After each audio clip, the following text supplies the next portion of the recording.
श्रीलंका के और दुनिया क्रिकेट के all time great of spinner Muttiah Muralitharan के करियर स्टार्ट किए हैं।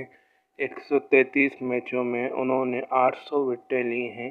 टेस्ट मैचों में एवरेज 22.73 और उनकी बेस्ट बॉलिंग 9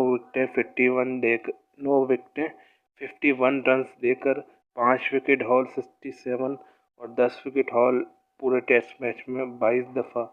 ओडीआई क्रिकेट की स्टैट्स की अगर बात की जाए तो 350 वनडे इंटरनेशनल में 534 विकेटें, average 23.08, economy rate 3.93, best bowling 7 विकेटें 30 रन देकर और उन्होंने 10 दफ़ा 5 विकेट हॉल वनडे क्रिकेट में हासिल की। जहां तक T20 की बात की जाए तो 12 T20 में उन्होंने 13 विकेटें ली, 22 की एवरेज है, 6.32 का इनका इकोनॉमी रेट और स्ट्राइक रेट इनका 21.69। बेस्ट बॉलिंग 3 विकेटें 29 रन देकर और उन्होंने T20 क्रिकेट में ना कोई 5 विकेटें हासिल की, ना कोई 10 विकेटें।